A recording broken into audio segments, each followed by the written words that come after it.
For you are with me. Your rod and your staff, they comfort me. You prepare a table before. I have been to several schools all over the country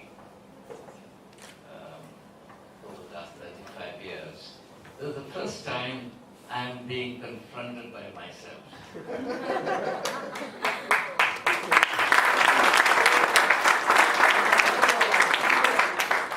And that's a very philosophical experience.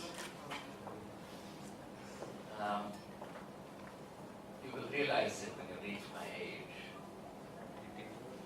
that facing oneself is a very important human duty.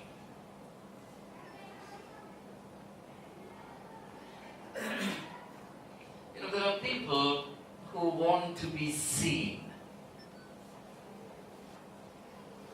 But far more important than being seen is to see oneself. And we must so live that seeing oneself becomes a happy experience, not a troubling one. Very few people achieve that. And in a sense, that's the definition of pursuing excellence. But that's a bit philosophical for you, so I will not pursue that further. Now, I'm going to take about an hour's time. Is that all right? 1 hour? And I want you, see, unfortunately, this is a bit distracting because I can't see the faces. Is it possible to shift the camera to one side? Because what is more, that is when communication takes place. Communication is not the mere production of noise. Sound waves, as physicists will tell you.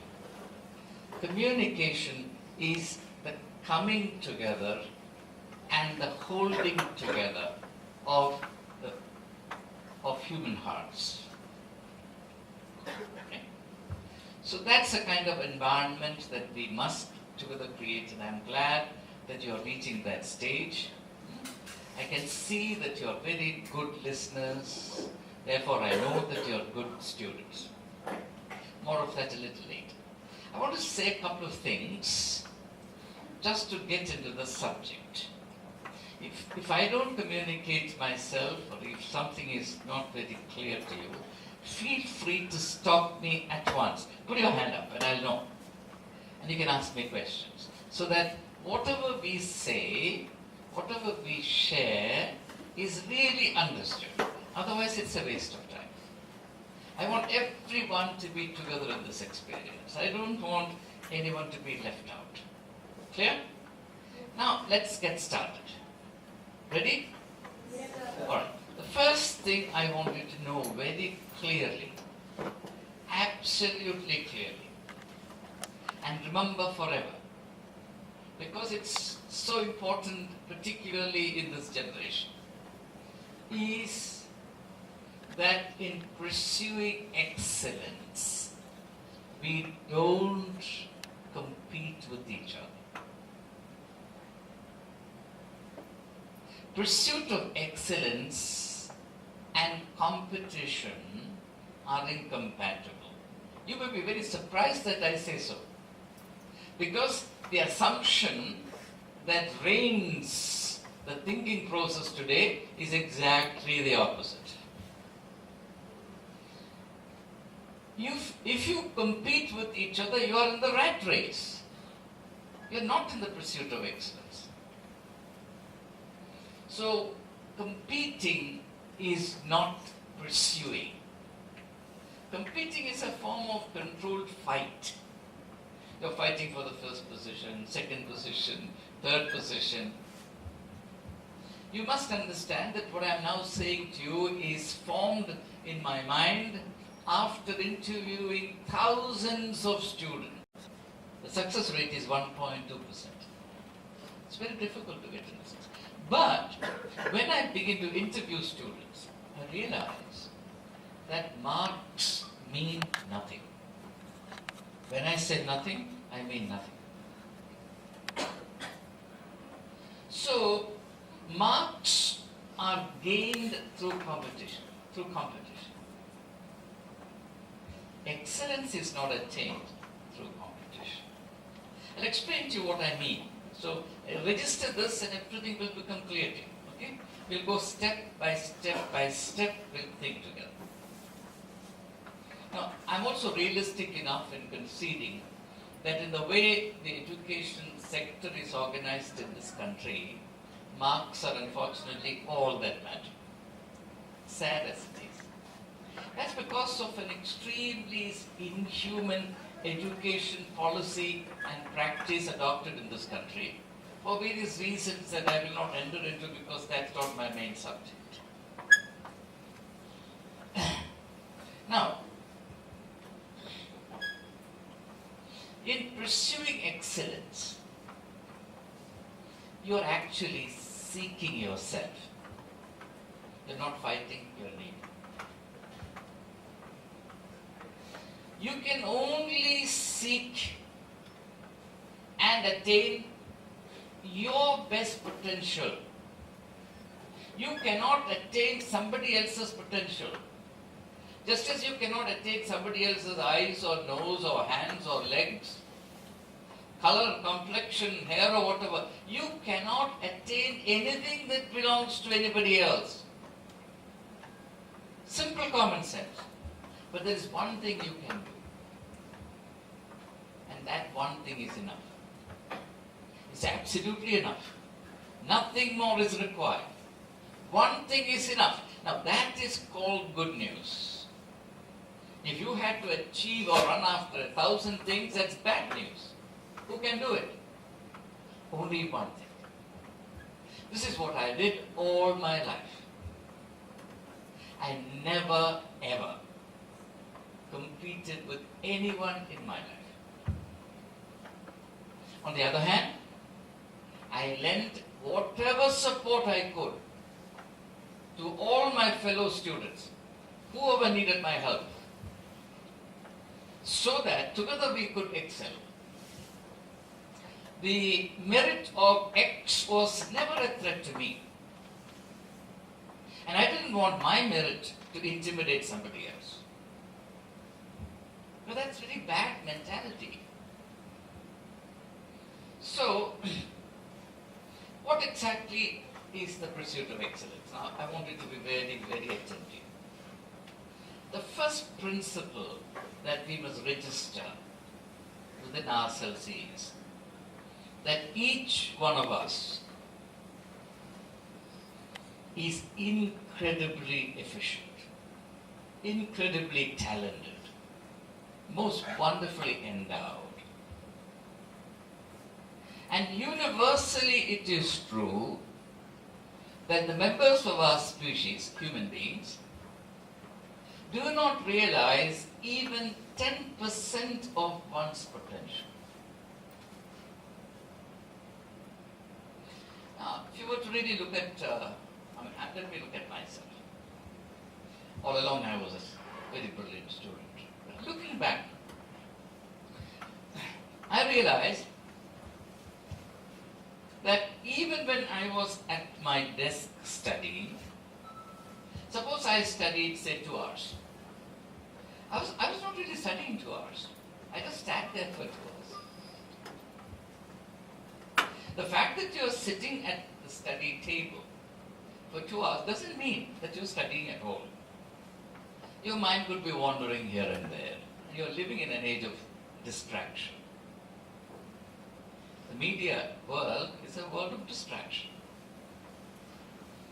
And you're exposed to 1,000 things more than I was at your age. In one sense, we were all blessed by our poverty. Lack of exposure. Lack, therefore, of distraction. But you have tremendous advantage over my generation, just as you have disadvantages. And therefore, it is your duty to maximize your advantages and minimize your disadvantages. This also will become clear. I will give examples so that things are not left hanging in the air. Now, I was saying human being is a living miracle. There is no measure by which we can exhaust the possibilities hidden in a human being. It's absolutely exciting. But most people sleep over their own potential and do not bother to discover themselves. Instead, particularly in this generation, in this age, we're always obsessed with something out there. How is she doing? How is he doing? What is he wearing? Which car is she coming by? Which fast food joint does he go to? Which cinema hall? Which mobile? Most of all, the mobile phone is, it can actually live without your heart. You can't live without your mobile. I have renounced mobile. I don't use mobile. I decided to prove that life is possible without mobile. Do you believe it? And I tell you, the moment I threw away my mobile, my life became so much better. 90% of my distractions disappeared. I did a little study myself. I tabulated the calls I was receiving and the calls I was making. And I found that an overwhelming majority of the calls I received and made were completely unnecessary. Totally unnecessary. In fact, when you are bored, you take this stupid instrument and try to exercise or exorcise yourself of the boredom that you have invited upon yourself. There are people who argue that, oh, how can we live without cell phone? This is a subject that will take me far away from my thought. Let me come back.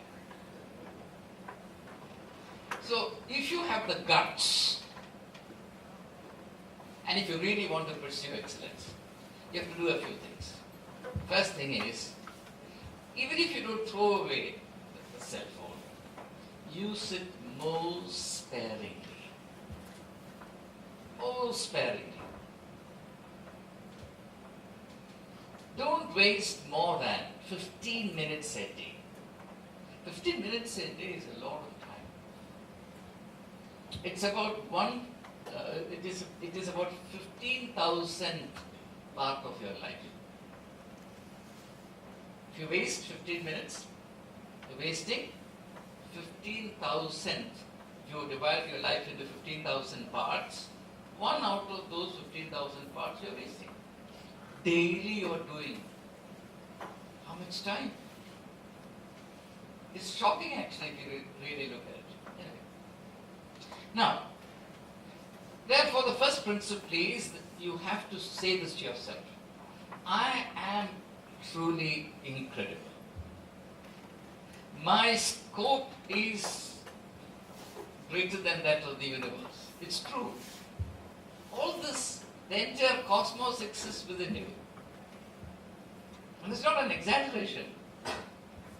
My faculties, my abilities, my talents, my skills, my energies are unlimited. There is no force in the world that can prevent me from surging ahead. I am not a slave of this facility or that facility. I am not a dependent on this person or that person. God has given me enough resources to reach where I want to reach. Right? That is the bottom line truth. That is the truth. Differences arise over a period of time depending on how people actually make use of themselves. The battle is fought and won or lost only on this principle. How much of yourself do you use and how much of yourself do you waste? It's a terrible waste. People are wasting themselves. We do not spend time, even 1 minute a day, to try and discover ourselves, to know ourselves. Who am I? Suppose I were to ask you today, what is it that you want in your life? What answer do you have? Because your decision as to achieve this depends on your understanding of yourself. If you don't understand yourself, how do you know where do you want to reach? कैसा पता होंगे यदि मैं अपने आप को पहचानता नहीं हूँ, समझता नहीं हूँ, कैसा मैं तय करूँ कि मैं वहाँ पहुँचूँ? बताइए। So, pursuit of excellence at the most basic level is understanding oneself in truth. Now, why do I say in truth? Because there is something called false humility. In this country, we are masters in false humility. मैं गधा हूँ. Amen? I'm an axe, I'm a donkey. No, you are not.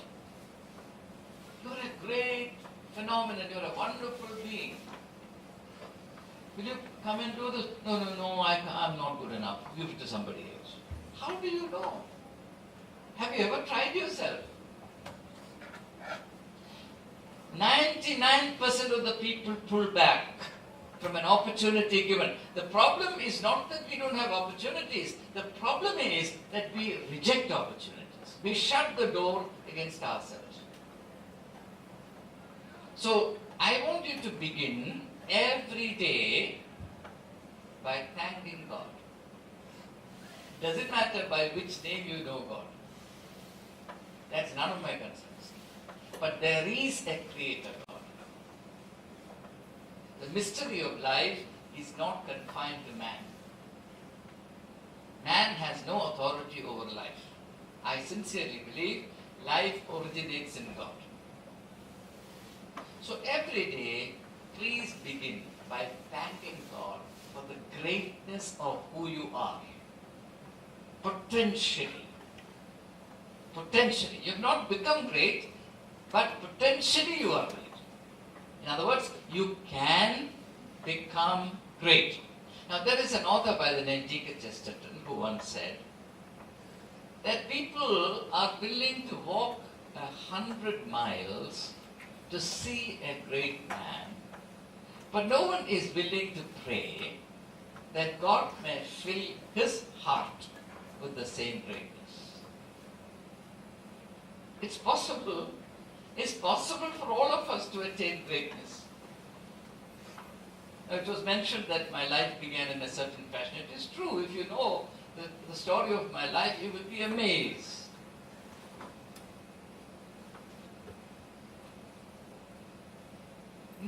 Nobody could have believed that I have reached where I have reached.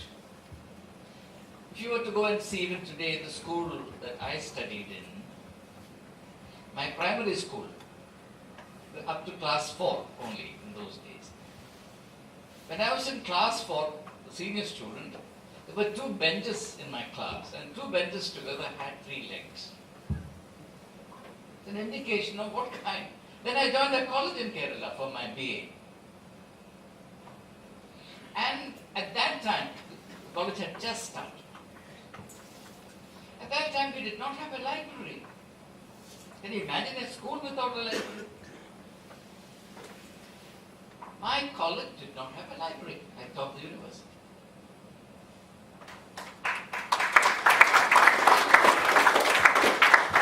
So, believe in yourself. Do not say, because of this I couldn't do well, because of him I couldn't do this, or because of, you see, we are experts in blaming others, right? When I was in a school, when I been a medium student. I learned everything through Malayalam, not English. So we did not know how to write a leave application. So there was a standard format as I was suffering from. So then you fill out whatever you want. So one of my classmates actually wrote, as I was suffering from my brother's marriage. How he can suffer from his brother's marriage, one does not know. But he got the leave. So this is my background. And I'm privileged to be able to stand before you, right?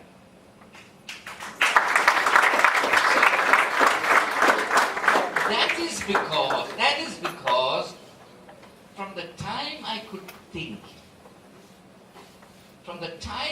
think, I used to say to myself, look, there is something inside of me. And there is no force in the world that can keep it back. Of course, my mother played a big role in this. She always used to say, son, there is light within you. That's the word she always used. There is light within you. And in good time, it will come out. And I held on to that like the greatest treasure of my life. So the very first principle is this. You must believe in your awesome potential. If you do that, you will not have to compete with anyone. But to recognize that there is an awesome potential remaining hidden within you is also to come under the responsibility to continually bring it out.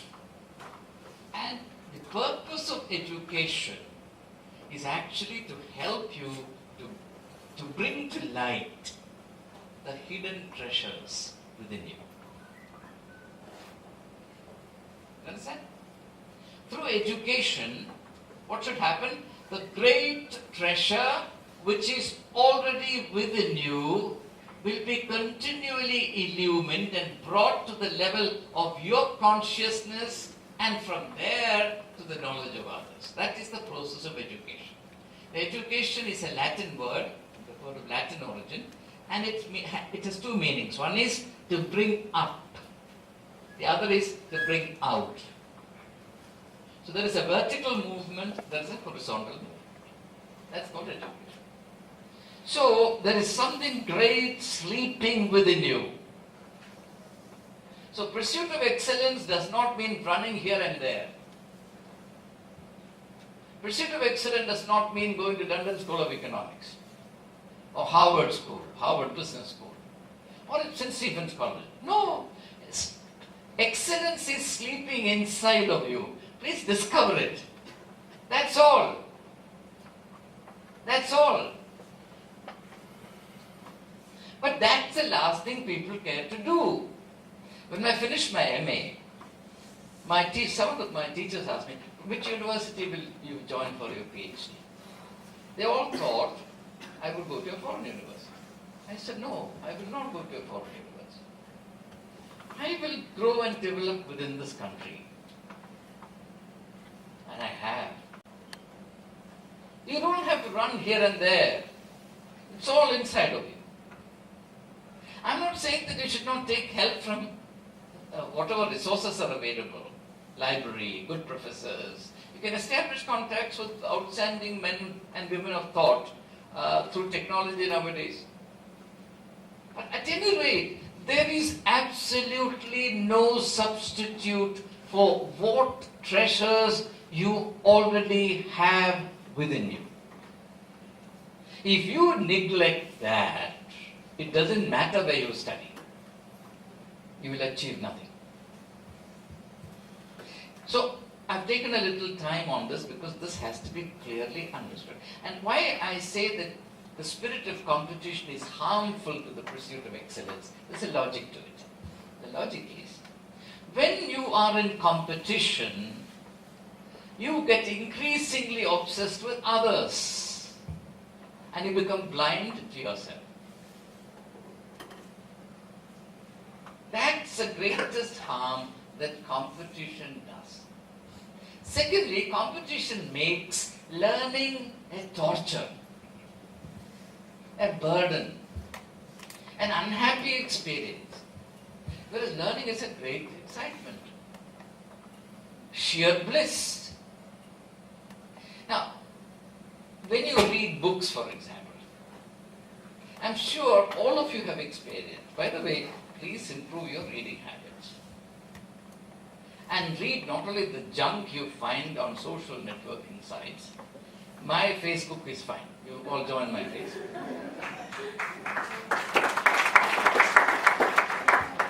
But, Facebook and Twitter and glitter and all that, it's nothing but the dumping of garbage. Or even a lot of other resources that you get. You have to be very, very selective because time is limited. Anyway, so let's stay with this, that our primary duty in pursuing excellence is to respect the great potential that is sleeping within ourselves. I was saying that when you read a book, a good book, and you come up against an idea, and suddenly your heart is flooded with happiness because you say, oh, I thought of this. This is exactly what I felt last year, the year before that. But I could not put it in the same manner. This is my idea. What does it mean? It means that when you are reading, when you are studying, when you are listening to a good lecture, you are actually discovering yourself. That is what it means. All the libraries in the world are already within you. The cosmos is within you. The only thing is that you are unaware of it. And the original purpose of education was to help you discover that hidden world. That is now completely lost. Education has become a jungle where young people fight against each other or compete with each other, and in the process lose touch with themselves so completely and pathetically that at the end of the day their life ends in frustration and unfulfillment. So this is one thing I want to make very clear. Right? The second point. Are you with me? Is it clear? The second point. We have to pursue excellence as human beings. Now, you must know from what I've said so far that there is something seriously wrong about the expression rat race. What is a rat race? A race in which rats participate. Isn't it? What's a monkey race? What is a buffalo race? A race in which big fellows participate. So, when you say that I am in the rat race, I've come first in the rat race, what does it mean? I'm the number one rat. मैं सबसे होशियार चूहा हूं. अच्छा लगता है ना? आपका पूंछ कहां? I mean, isn't it funny? Isn't it self-denigrating to be in the rat race? I feel angry when people use that expression. Don't ever become a rat. Remain a human being. It's better to be uneducated, it's better to be illiterate than become a rat.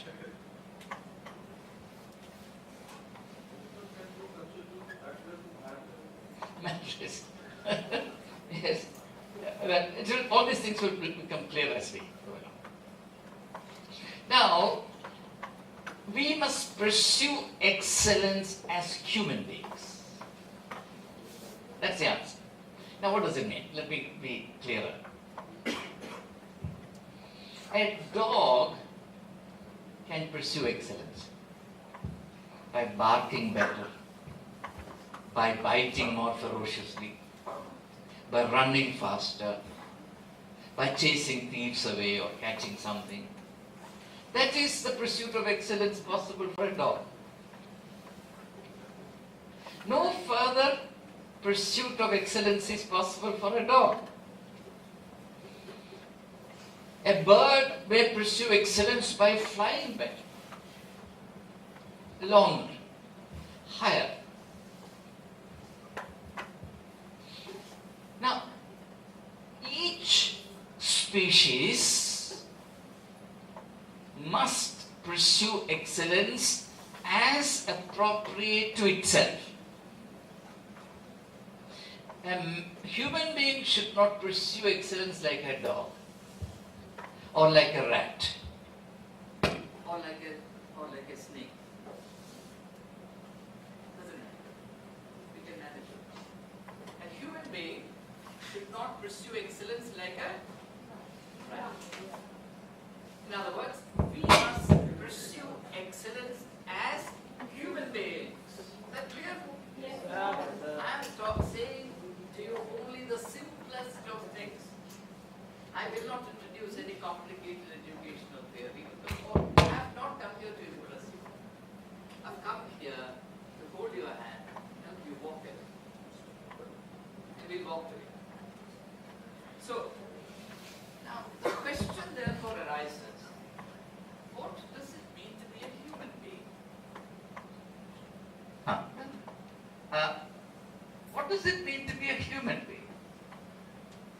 That's the whole problem.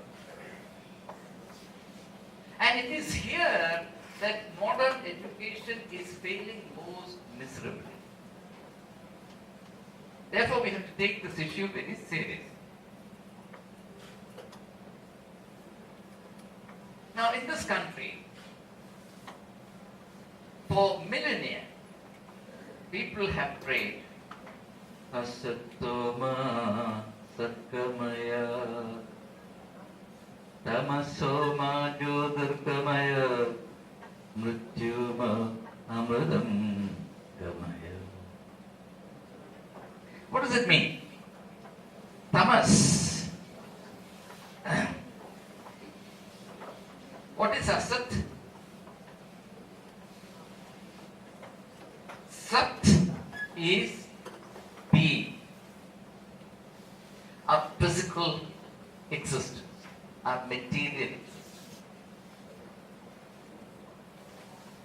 Now, this material existence is open to, vulnerable to all kinds of distortions. That becomes asat. Asat. You understand? So, save us from these distortions in the material life. Now, our body, for example, can be corrupted. You can abuse your body. Alcohol, tobacco, psychedelic drugs, bad habits of every kind, overeating, laziness, वगैरह वगैरह वगैरह. Our body is meant to be a finely tuned instrument on which the mind and the soul can play their music. You know that there is a direct connection between your physical condition and your mental condition.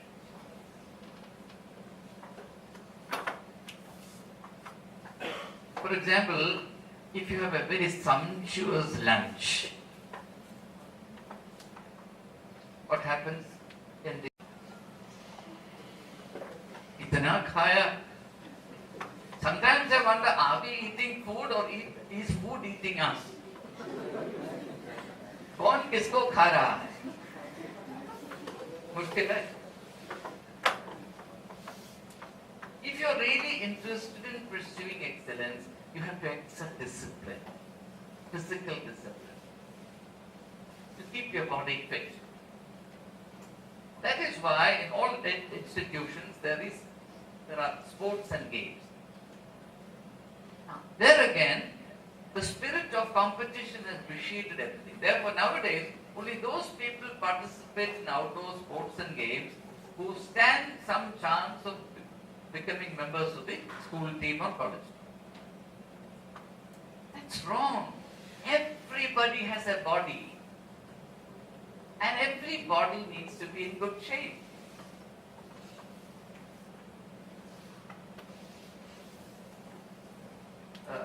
Just last year, a colleague of mine was saying that I'm the only principal who has not gained weight after becoming principal. But unfortunately, I've gained weight. And if I put on 100 grams, I lose my efficiency by about 10%. It's a fact. Take care of your body. Now, taking care of the body has all kinds of meanings, and I will not go into it. You are aware of these things. Likewise, also take care of your mind. Now, body is almost the external dimension of life. Almost. The body has an interior. But when we come to the next two dimensions, mind and spirit, it's internal. It is intangible. It is non-material. Not immaterial, non-material. Now, it's extremely important to preserve the purity of your mind and your soul. This is where the media age is a great problem. This is an age of all-round pollution. All-round pollution. And pollution, like the sewer, flows into your living room, your study room. This muck fills your minds and your souls. They pollute your inner life. And pollution means restlessness. Restlessness means the inability to concentrate. This is why we say that today the attention span of a young person is only 10 minutes, 15 minutes. Why? You have no problem in sitting and watching a one-day international cricket match for 6 hours. If you do not forget yourself when the teacher takes the class, then there is something wrong with you. And that is largely because you have not taken care of the body. The body is inducing this restlessness into you. Plus, you have allowed the garbage from outside of yourself, the world outside, to come and fill you and invade your life with restlessness. Don't do this disservice to yourself. Keep your inner purity. Without purity, there is no concentration. Without concentration, there is no perseverance. Without perseverance, there is no pursuit. Without pursuit, there is no progress. The most fundamental duty a good student has to himself herself is to keep oneself pure. Will you do it? Yes. You do it. That's it.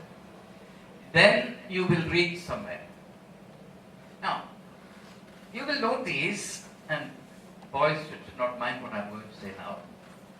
At least looking at my college, I know that girls excel in every subject, in every aspect of college life. St. Stephen's was an all-male college. When I was a student there, no girl was admitted. Today, not only that girls are more numerous, 60%, but they dominate the intellectual life of the college almost completely. You know the reason for it? The main reason is that in our culture, boys are allowed to roam around. no restriction is put on. They are exposed to a lot of muck. And they are sort of indulged. And there is discrimination in favor of boys. No parent should do this. No parent who is interested in ensuring basic well-being of one's son or one's sons should do this. In fact, boys should be treated, should be nurtured more harshly in the sense that they should be made to do work at home. Don't mollycoddle them. Don't indulge them. The first thing that boys have to learn is cooking, not mathematics.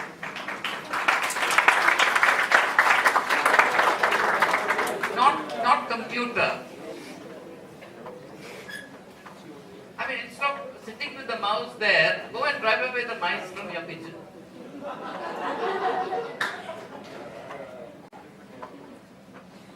It's a very serious matter. You know, the problem.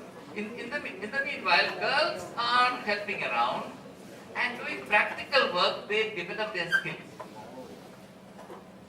They are not loafing, roaming around, wandering about aimlessly. So they become more focused. Since they are working at home, they develop the capacity to multitask. Which actually means that they are developing in an all-round manner. This is the reason why girls are now outstripping boys in academics also. Parents don't understand this. They think that they're doing a great service to their sons by preventing their growth. There is no shortcut to growth. You have to work hard. You have to do manual work. Now, I want to ask the boys. From today onwards, will you at least keep your rooms clean? Okay? Mummy should not have to come to your room to clean. By the way, how many of you require your mummies to wake you up in the morning? Don't do this. You have to, there's something called a clock, an alarm clock, or timepiece or whatever. Buy one. Huh? If you can't buy one, school will provide. Now you have your cell phone. That's right. Make sure that you get up in good time. Surprise your parents from tomorrow morning onwards. Get ready all by yourself. I hope at least you go to the toilet, you know. Huh? Or do you, huh? Huh?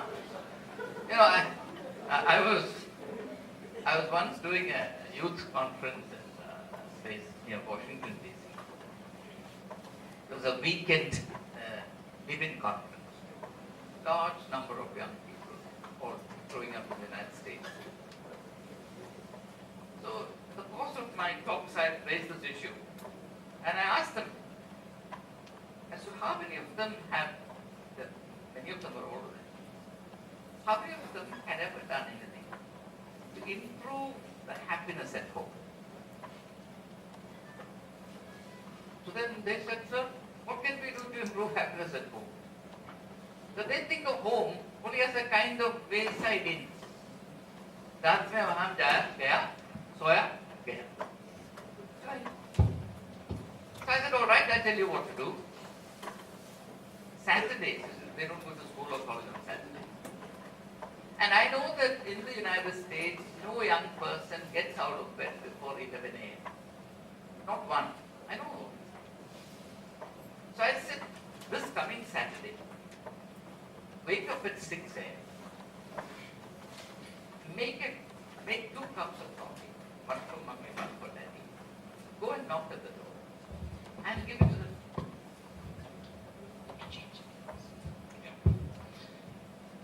See, whenever mummy, daddy comes, there has to be a change. Now, they said, sir, we don't know how to make tea. I said, chai banao. I said, fine, I'll teach you how to make tea. I make the best tea in the world. If you ever come to Delhi, come home, I'll give you tea.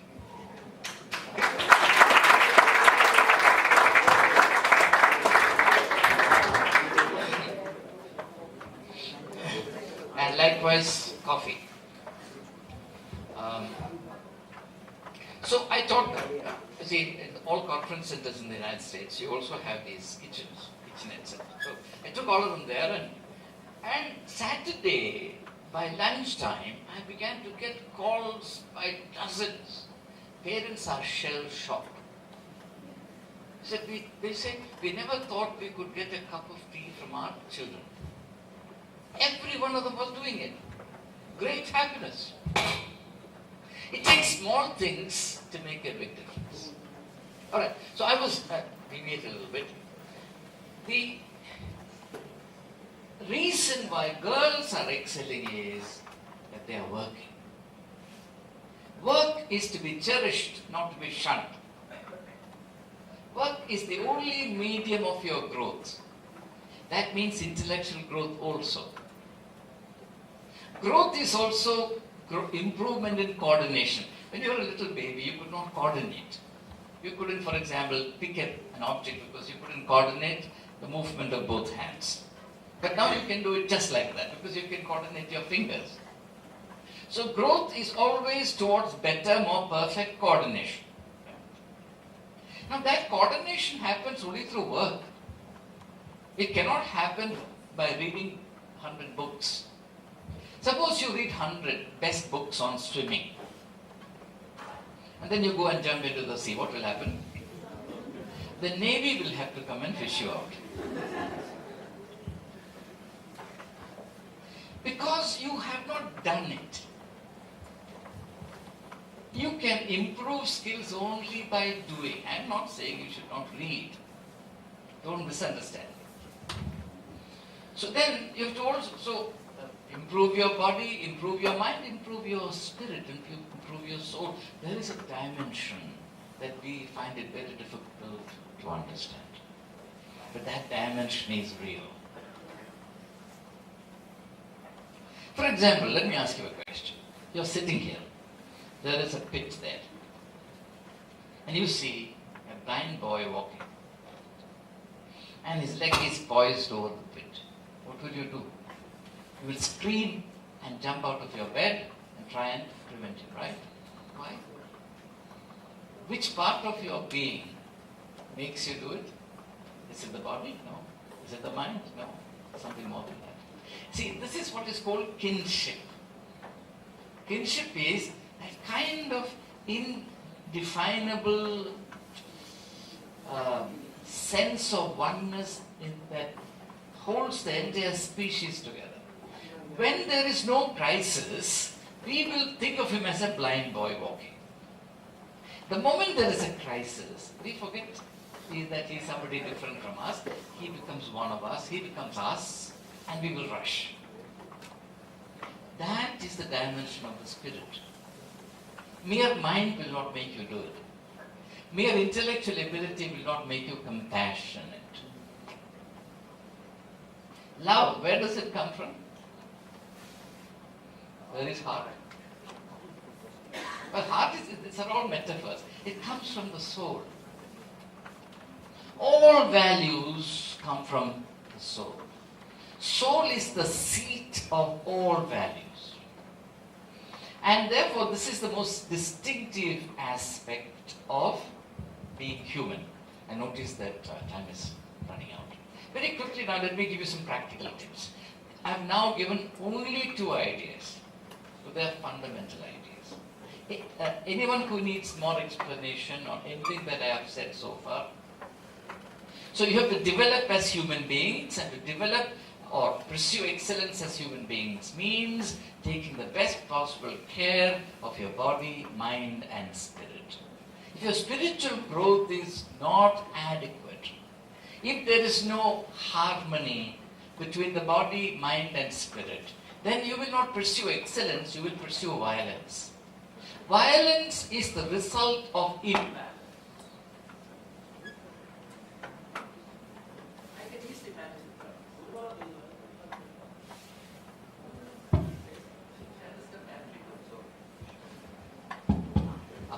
वापस आ गया। जो जाता है वापस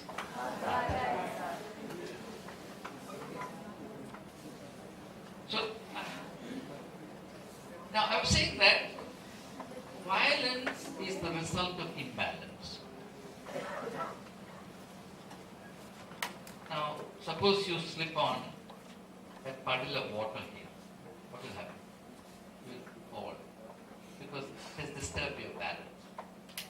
And falling is a matter of violence.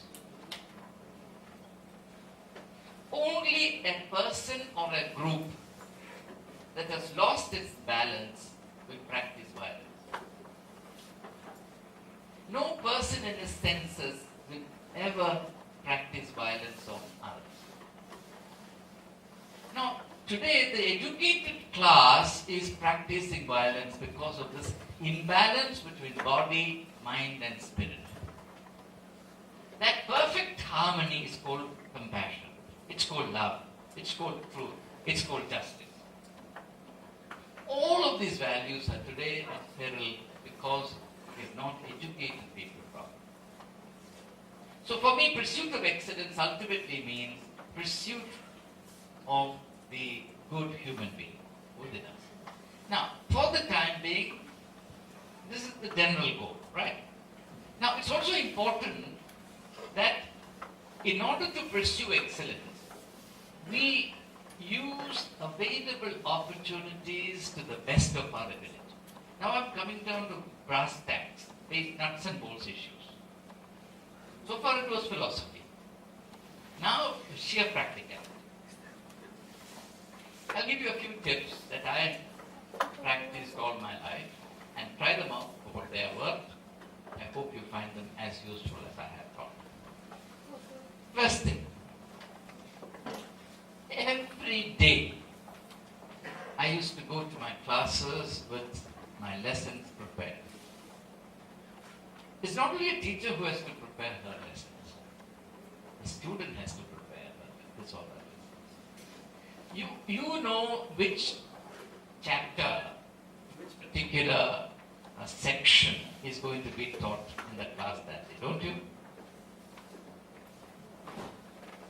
Give it a good reading before you go there. Ask yourself, what does it mean? Mark out the things you don't understand. Put your question marks. And therefore, if you do that, you will be able to participate in classroom transactions more meaningfully and effectively, and you will be a source of encouragement and inspiration to your teachers. Teaching is a collaborative labor. The idea that the teacher has to come prepared and students can just sit back and listen in a passive state is totally unhelpful. You cannot pursue excellence if that's your idea of learning. Learning is a very dynamic process. The student, in fact, has to be more dynamic than the teacher. And if you go with your lessons prepared in advance, your assimilation is much better. Otherwise, very often you will be groping in the dark. If you read your lessons in advance and you listen to and then it improves the quality of your attention. Otherwise, you will find that your mind is wandering, find it difficult to concentrate. When you are into it, you stay there. Then you don't have to burn the midnight oil, actually. Everything is taken care of. And you thoroughly enjoy the classroom work. So this is one particular insight that I want to give. The second is, the mark of a good student is the willingness to listen. Now, the willingness to listen is not an intellectual problem. It's a moral problem. It's a spiritual problem. Now, in our Indian languages, as well as in English, listen also means obey. है ना? वो मेरा सुनता नहीं है. इसका मतलब क्या है? वो is deaf? नहीं. He doesn't obey. in all Indian languages that I know, to listen is to obey. So if you are not obedient to your teachers, obedient to your parents at home, you will not be good students. Has it occurred to you? This is why in all religions and in Indian culture and Indian spiritual worldview, it is repeatedly said, honor and obey your parents. For your own good. You're not doing them a favor. Your parents don't have to be, glamorous celebrities for you to obey them.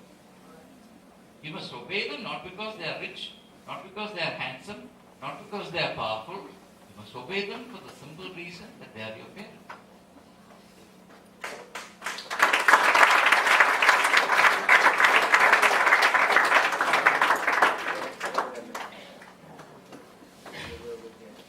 And if you obey your parents, your personality changes.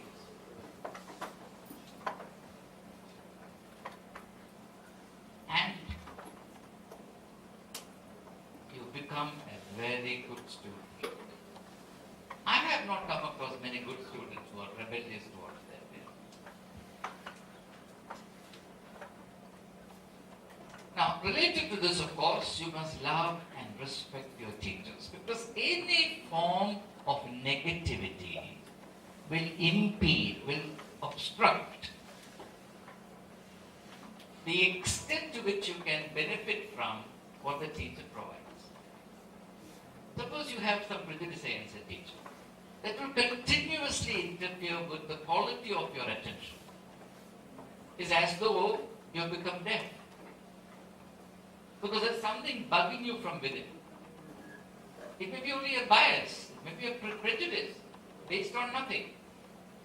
All of us have this problem which we have to overcome. We have some irrational prejudices and irrational preferences. Oh, I like her very much. Pata nahi. Aisa hota hai.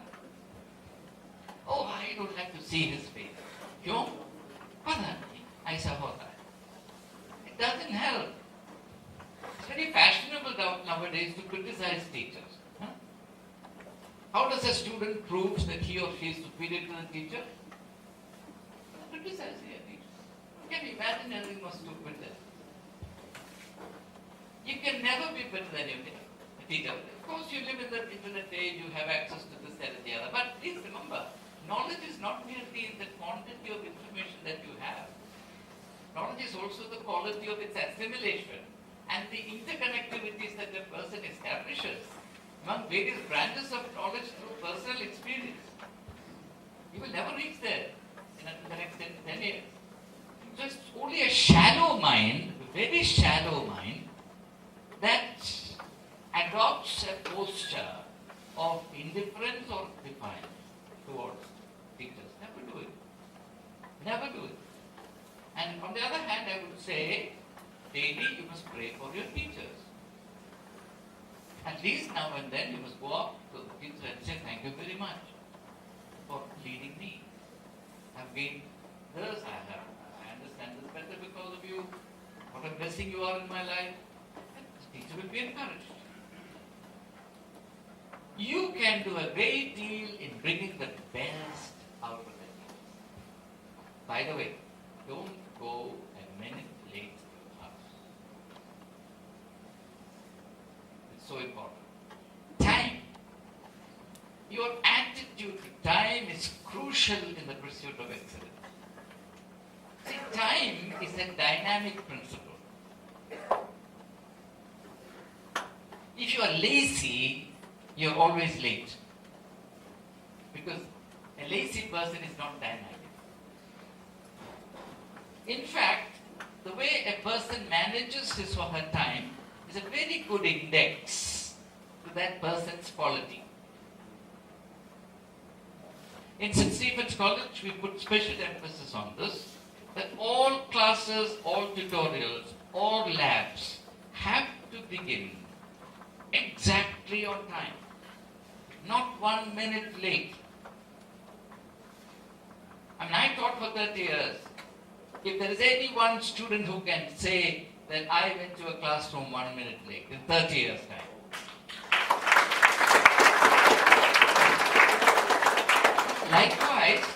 Likewise you do.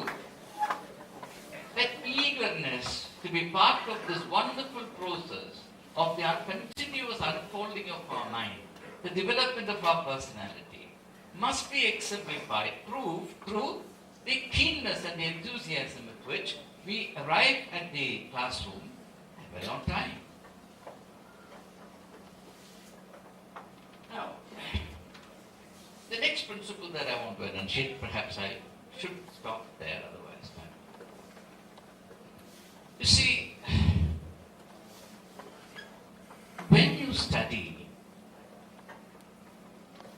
for the joy of it. Examinations will take care of themselves. It's a perennial problem that from kindergarten onward, children are made almost unhealthily conscious of or obsessed with examination. And they grow up thinking that examination is some kind of very special affliction, some kind of epidemic, pestilence. And they fear. That is why there's so much of nervousness, tension, exam tension. Whereas examination must be a great opportunity, great experience. Now, suppose you're an athlete, the best, say, sprinter in India who has qualified for Olympics. I don't know in which century we'll qualify for Olympics in sprint. Suppose somebody from the school has qualified. He trained very hard. P.T. Usha used to say that every day she went to the track, died, came back to life, by indicating the hard work she was putting in. You trained for 3 years, and then the date of Olympics is announced. Will you go into depression? No, you will not. You'll get all the more stimulated. When you participate, and suppose you come first, will you sit and cry? Oh, I have come first. How can you experience tension when examination comes? It's something I've never been able to understand. Is examination an opportunity or a disease? Tell me. If it's an opportunity, how can you be tense about it? You should be eager, you should be happy, you should throw a party. But throw it mildly. How can you be? If you're tense, it means that you did not study. You may have burned the midnight oil, but you have not studied. All these things will be taken care of if you actually pursue excellence and not examination. That's why I said, you can't do both at the same time. I can bear testimony to you from my personal experience as someone who has never prepared for exam. That one does not have to worry. It was my inflexible practice that the day previous to an examination, I never read a book. I would not read. What would I do? I would walk around mentally recollecting whatever I have read. So that as I entered the examination hall, I was so clear in my mind and I enjoyed writing. On the other hand, I used to see my fellow students who would sit and work round the clock and come to the examination hall, clear-eyed, floating around. What will they do? It's the most stupid thing. They must relax. Now, maybe one more thing to close. If you really want to pursue excellence, you must be humble. You know, unfortunately, I don't know about you, I'm here for the first time. The more privileged you are, I know the world has. But when you walk a little further, you will know that you know very little. That's why Socrates, the great Greek thinker, said, all I know is my ignorance. This humility must carry us all the way through. Otherwise, you will not be a lifelong learner. A lifelong learner. Therefore, let me now close on this. Pursuit of excellence is not a quick fix thing. It's not a one-day moonshine. It's not a flash in the pan. It's a lifelong tapasya. It's a discipline and a commitment maintained to the last breath. In philosophy, we say, you never are until you are dead. Meaning, your growth is complete only when you breathe your life. Till then, you must grow, you must study, you must learn, you must pursue excellence.